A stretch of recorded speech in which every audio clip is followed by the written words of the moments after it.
The rescue commenced at 2:14 a.m., and the destroyer could not leave until it was complete. That was the operational reality that no tactical manual adequately addressed.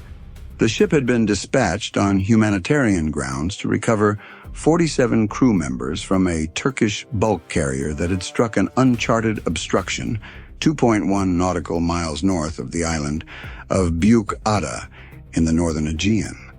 The bulk carrier was listing 24 degrees to port and taking water in its forward holds.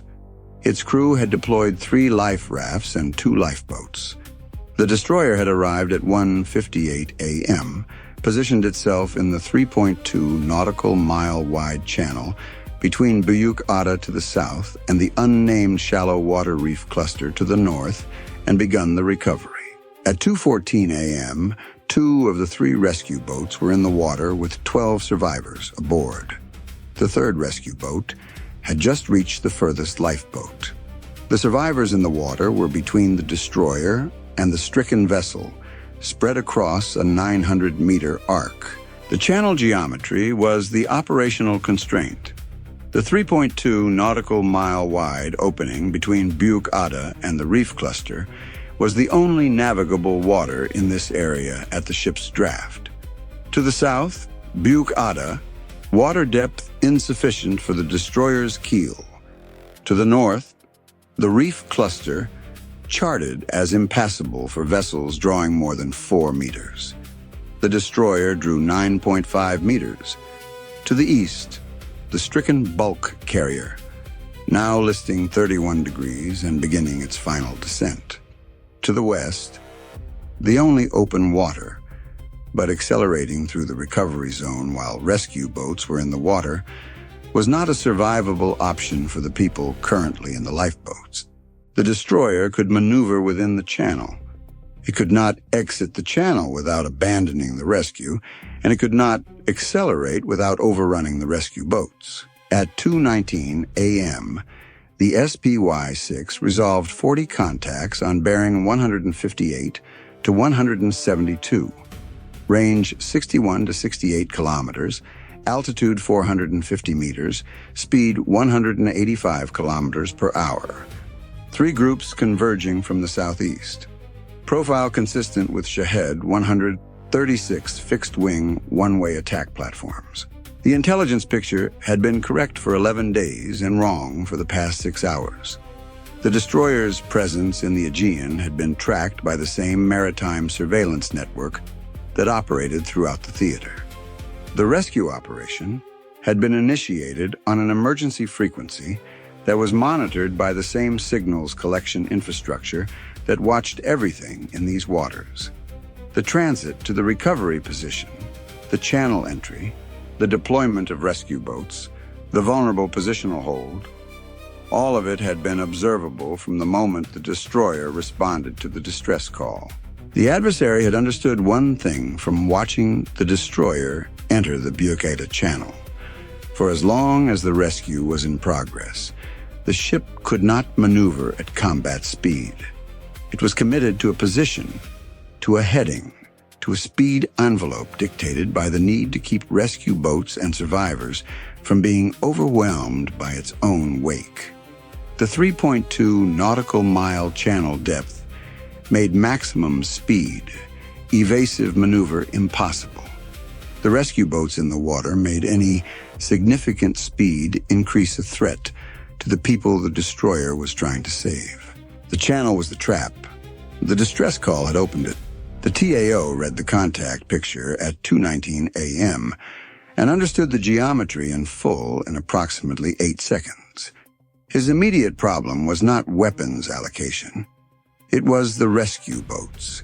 At 2:19 a.m., Rescue Boat 2 was 340 meters northeast of the destroyer with 6 survivors aboard, returning to the ship.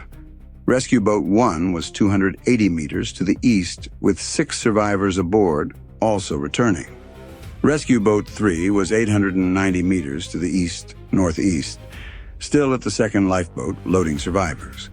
Total personnel in small craft currently outside the ship's hull: 12 survivors, 3 crews of 3 each, 21 people in open boats in the water between the ship and the incoming contacts. Emergency recall all rescue boats. Maximum speed return to ship. Flight deck crew, prepare for emergency small boat recovery. All hands not assigned to weapons stations. Man the flight deck for rapid survivor transfer. The recall order went to all 3 rescue boats at 2:20 a.m.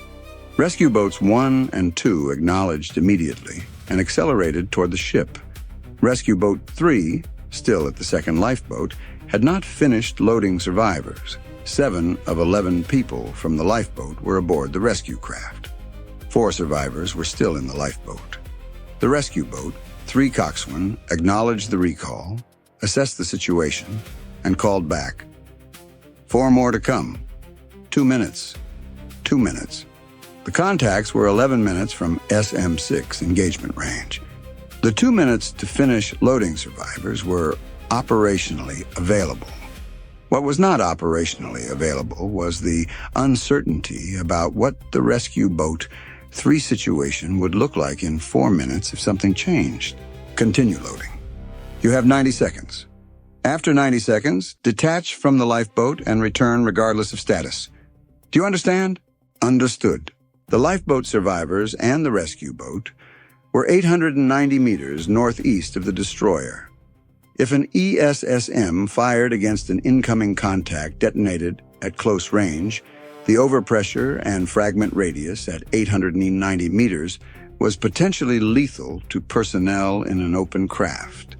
The safe ESSM engagement distance from an open rescue boat was not a figure in any training document the TAO had memorized, because the scenario of conducting an active missile defense engagement while personnel from the ship were in open craft inside 1 kilometer had not been specifically war-gamed.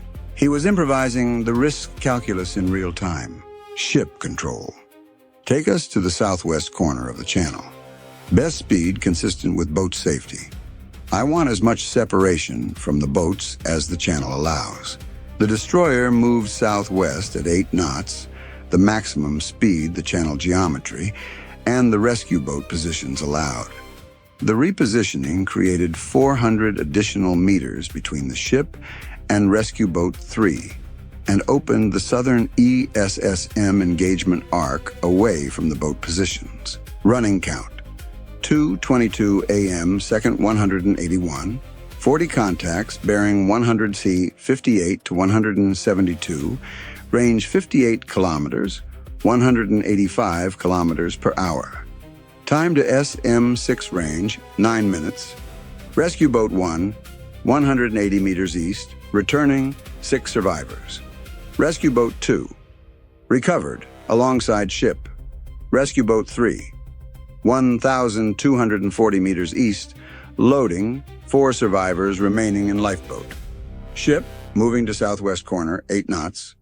SM-6 8, SM-2 24, ESSM 32, RAM 21, CIWS 100%, cost $0, time 3 minutes. Rescue Boat 2 came alongside at 2:22 a.m. and the 12 survivors were transferred to the flight deck. Rescue Boat 1 came alongside at 2:24 a.m. 12 more survivors transferred. Rescue Boat 3 called at 2:23 a.m. All 11 survivors from the second lifeboat were aboard. The rescue boat was now returning at maximum speed, 890 meters to cover at approximately 14 knots in the rescue craft. Time for Rescue Boat 3 to reach the ship at 14 knots, approximately 3.8 minutes. Time for the contacts to enter SM-6 engagement range, 8 minutes. The rescue boat would be alongside with 4.2 minutes to spare before the outer ring opened. Except Rescue Boat 3 was 1,240 meters northeast of the destroyer's current position after the channel repositioning, not 890 meters. Time to reach the ship at 14 knots from 1,240 meters, 5.3 minutes. The contacts would enter SM-6 range in 8 minutes. The rescue boat would be alongside in 5.3 minutes with 2.7 minutes to spare. 2.7 minutes. Rescue boat 3, acknowledge speed. You have 5 minutes and 20 seconds to be alongside. Can you make it? Affirm. Running flat out. The third lifeboat. 24 survivors had been recovered from the first 2. The third lifeboat was somewhere to the northeast. The Seahawk, which would normally provide aerial positioning for search and rescue, had not been launched because the channel geometry made flight operations inadvisable in the current configuration, and because the TAO had needed every sensor and every platform focused on the incoming contact picture. The third lifeboat had not been located.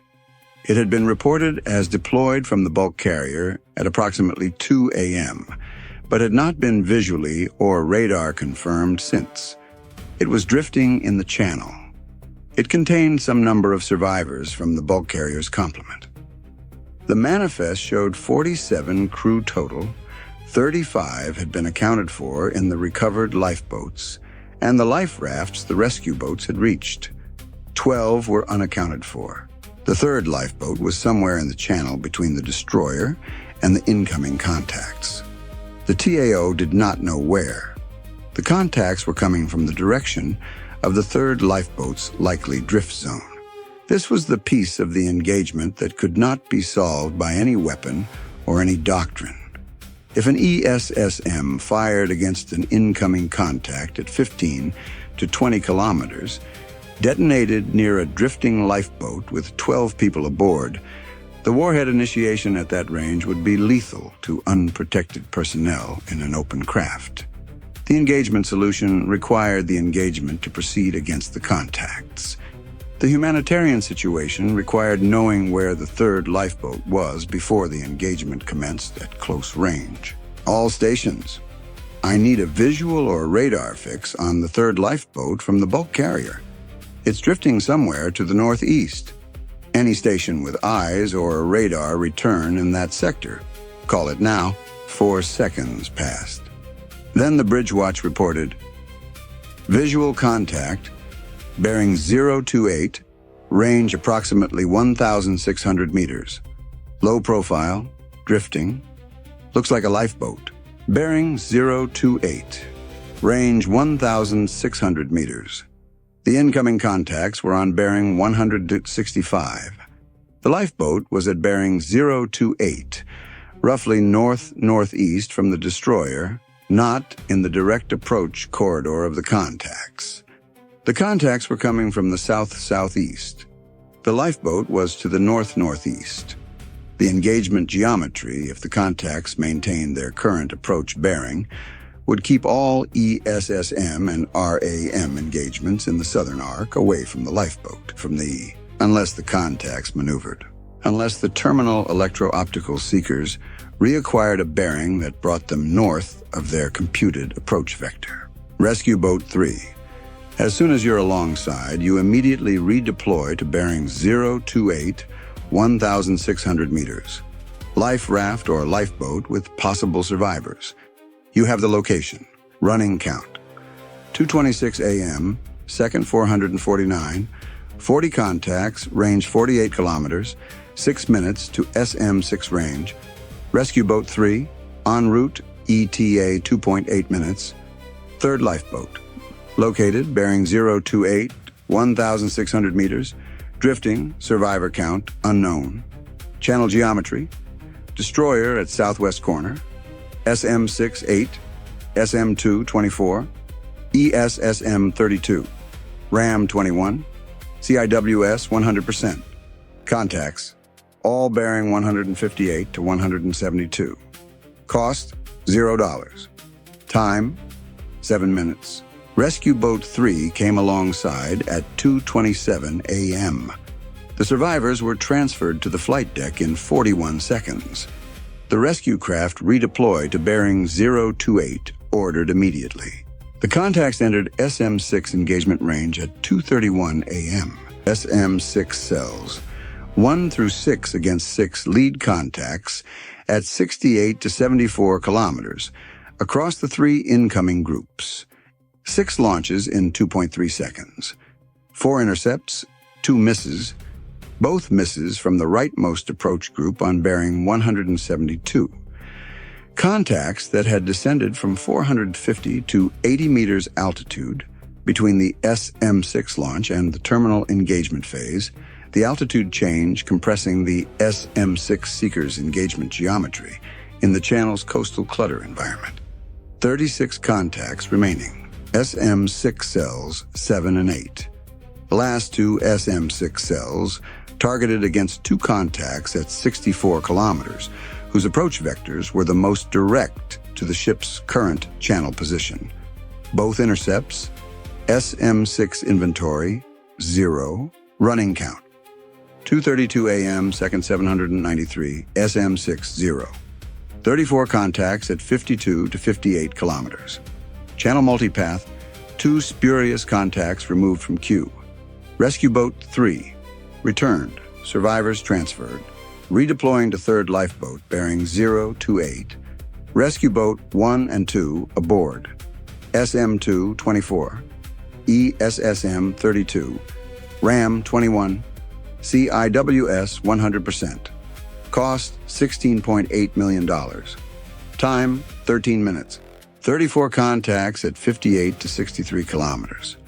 The channel walls to the north and south were creating radar multipath effects on the SPY-6 surface mode picture.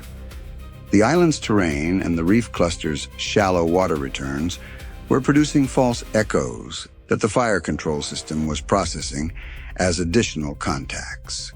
The filter algorithm was removing most of them, but 2 spurious returns had been in the contact queue for 40 seconds, consuming fire control attention before they were classified as false contacts and removed. In a clean, open ocean engagement, multipath was a manageable nuisance. In a 3.2 nautical mile channel with 44 contacts being tracked simultaneously and 2 rescue boats in the water and a drifting lifeboat at bearing 028, it was a source of decision pressure that the watch team was absorbing at full cognitive load. SM, 2 cells, 1 through 12 against 12, contacts at 38 to 48 kilometers, 8 intercepts, 4 misses, the channel multipath contributing 1 false engagement, where SM-2 tracked a multipath return rather than a real contact for 6 seconds before the system reclassified it and the round detonated against a spurious return. 24 contacts remaining, SM-2 cells 13 through 22. 10 contacts at 28 to 35 kilometers. 7 intercepts, 3 misses, 17 contacts remaining. SM-2 remaining, 2 cells. The rescue boat 3 had reached the third lifeboat at 2:33 a.m., bearing 028, 1,600 meters from the destroyer, 8 personnel aboard the lifeboat. All 8 transferred to the rescue craft. Rescue boat 3 turning back toward the ship with the final 8 survivors. Total survivors recovered from the bulk carrier, 35 plus 8 equals 43. The bulk carrier's manifest showed 47 crew. 4 were unaccounted for.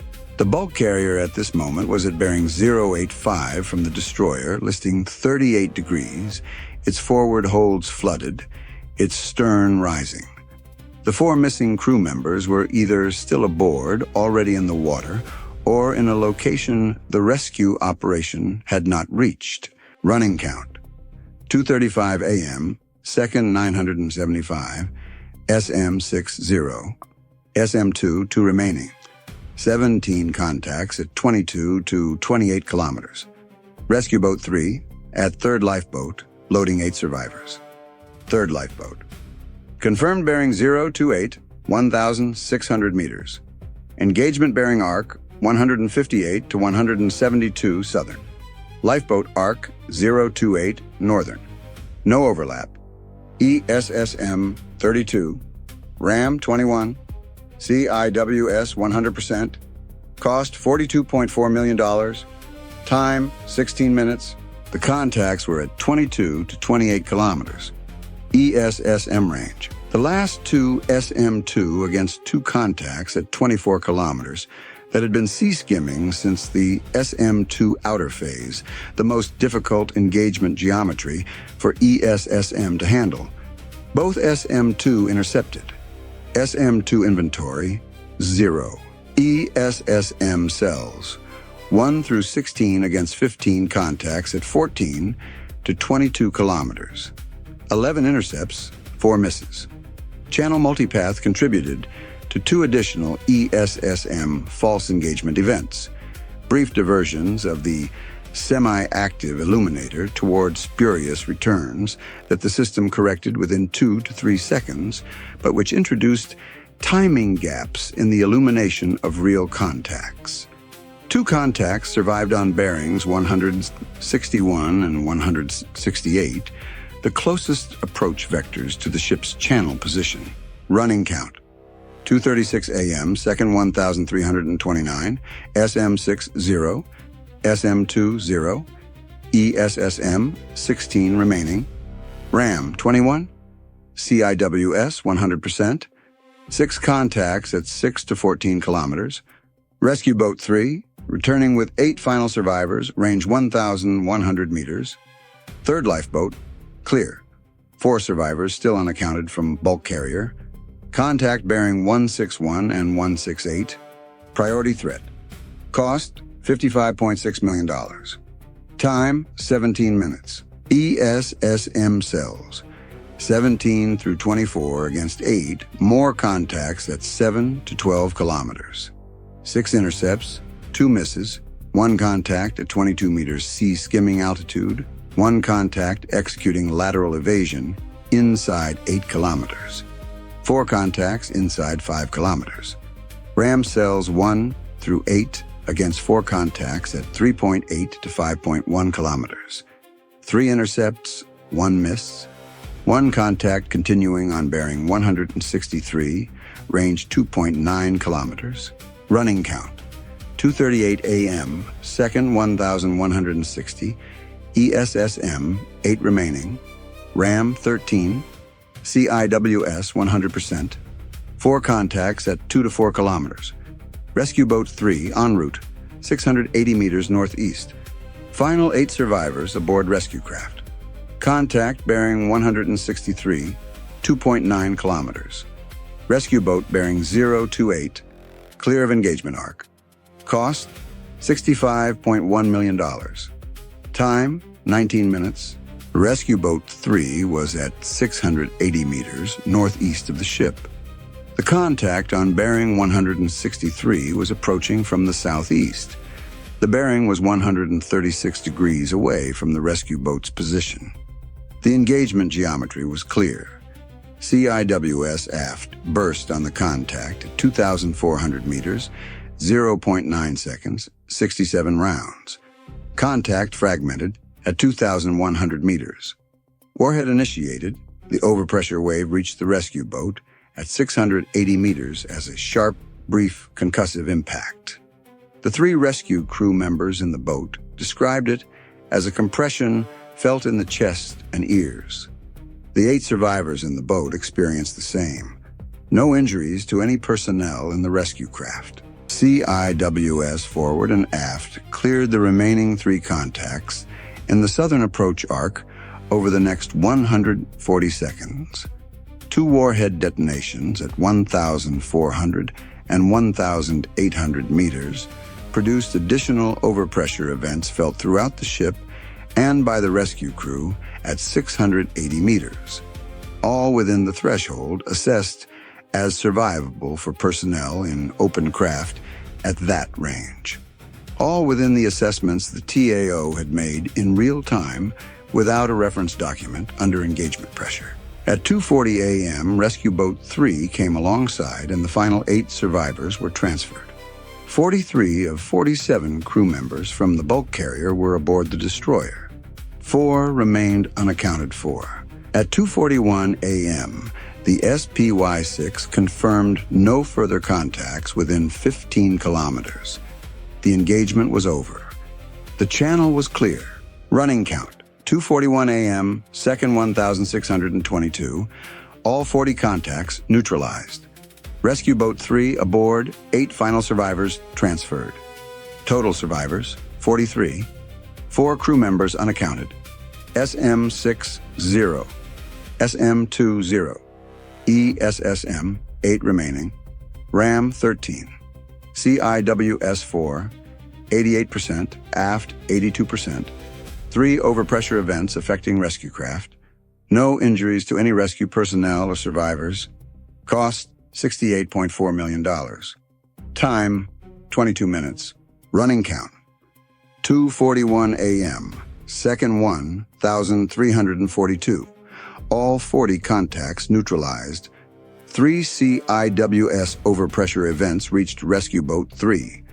2,100 meters, 1,800 meters, 1,400 meters, all survivable at 680 meters range. Rescue Boat 3 alongside 8 survivors transferred.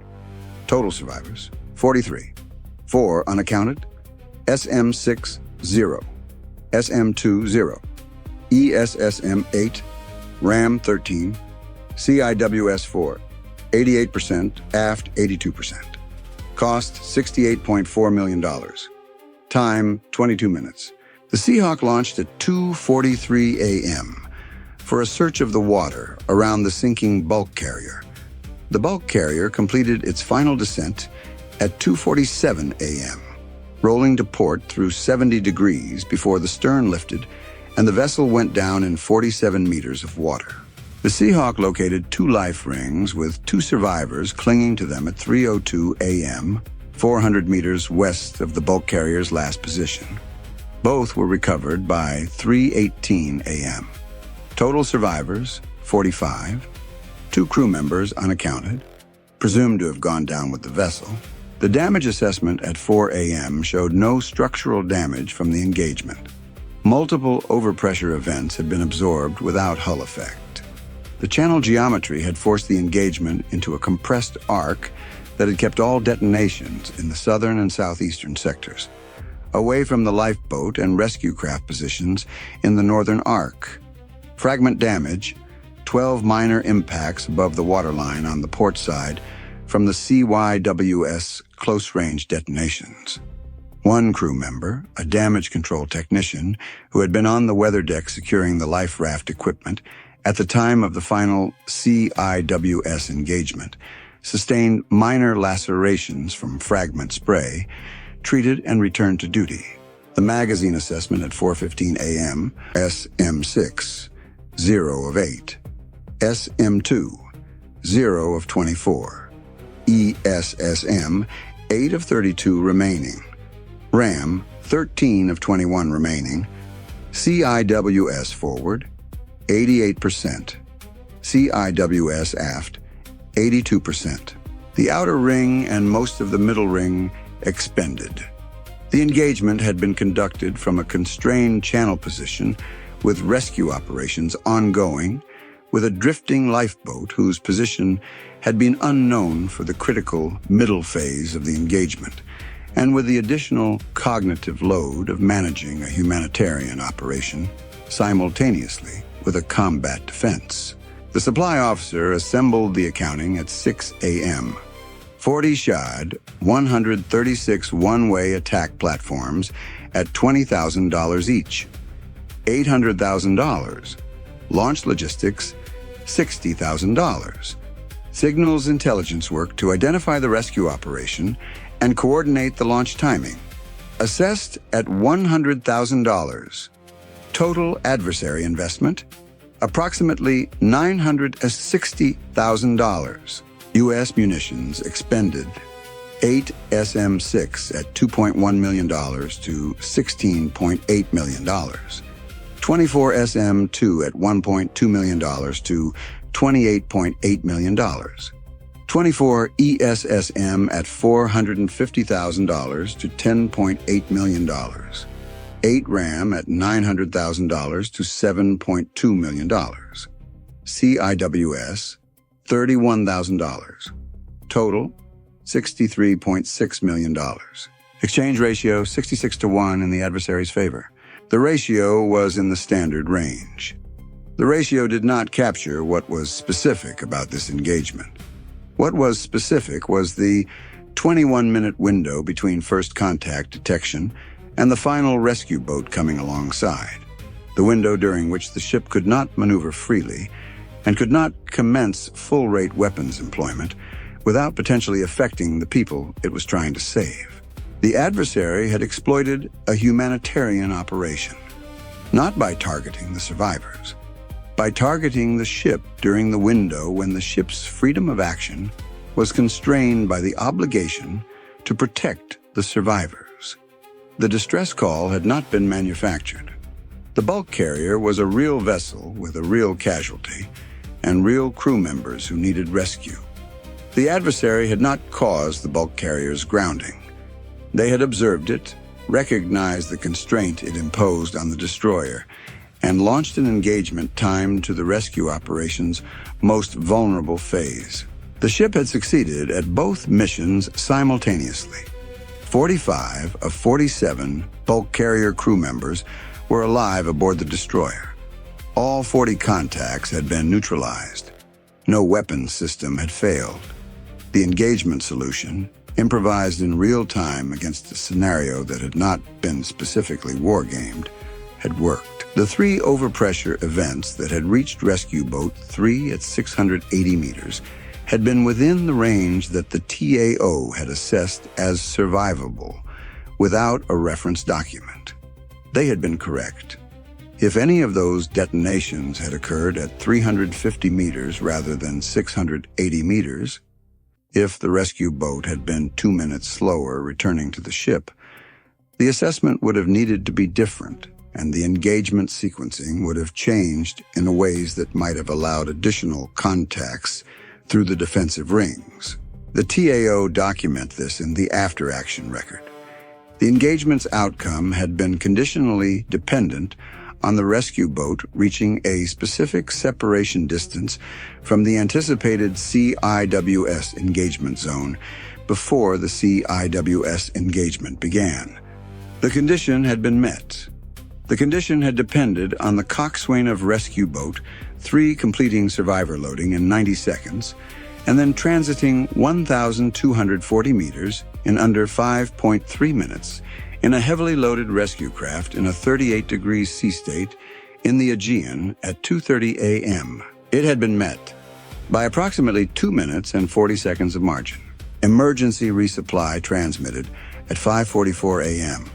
Full VLS reload, RAM replenishment. ETA from the nearest logistics asset, 3.5 days. The 45 survivors were transferred to a NATO partner vessel at 8:30 a.m. for onward transit to Izmir. The destroyer continued its patrol. The channel where the engagement had occurred was logged in the operational record as a restricted maneuver engagement zone.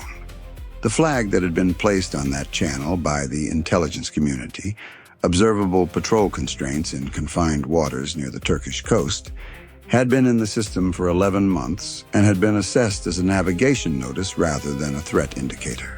After this engagement, the assessment was updated. The constrained channel was not a navigation notice. It was a weapons system. The adversary had used the geography of the Büyük Ada approach to hold the destroyer in a fixed position for 22 minutes while 40 platforms closed the range.